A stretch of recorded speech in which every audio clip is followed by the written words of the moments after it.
Please welcome back to my channel. అప్పుడప్పుడు దేవుడు మనతో ఇండైరెక్ట్‌గా మాట్లాడతారు అంటే మీరు నమ్ముతారా? అండ్ మనకున్న సమస్యలకి ఇండైరెక్ట్‌గా క్వెషన్స్‌కి ఆన్సర్ కూడా ఇస్తాడు.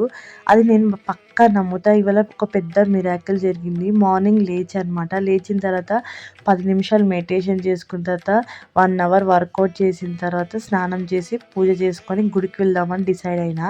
గుడికి వెళ్ళే దారిలో నాకు చాలా ఆలోచనలు. నేను ఎక్కడున్నాను? ఏం చేస్తున్నా? ఎప్పుడు సక్సెస్ కొట్టాలి?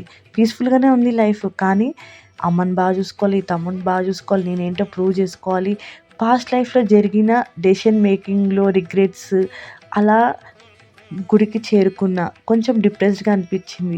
శివయ్యకి అభిషేకం చేస్తుంటే ఒక పెద్దాయన, ఒక అంకుల్ వచ్చి బిల్వపత్రం ఇచ్చి, "ఇది శివయ్య మీద పెట్టు" అన్నారు. పెట్టా. నేను అడగకముందే ఒక మాట అన్నారు. "ఈ బిల్వపత్రంకున్న మహిమ ఏంటంటే, ఆయనకు పెడితే 3 జన్మల పాపాలు తొలగిపోతాయి" అని అన్నారు. అంటే దేవుడు ఇండైరెక్ట్‌గా నాకు క్వెషన్స్‌కి ఆన్సర్ ఇచ్చాడు. "నువ్వేం డిప్రెస్డ్ అవ్వకు. నీది చేసేది చెయ్యి. దేవుడిని నమ్ముకో" అన్నట్టు నాకు ఆ పెద్దాయన ద్వారా శివయ్యనే నాతో మాట్లాడినట్టు చాలా హ్యాపీగా అనిపిచ్చింది. అలానే దర్శనం చేసుకొని హ్యాపీగా పీస్‌ఫుల్‌గా ఒక 10 మినిట్స్ ఆ గుడిలో కూర్చొని మెడిటేషన్ చేసుకొని హ్యాపీగా ఇంటికొచ్చేసాను.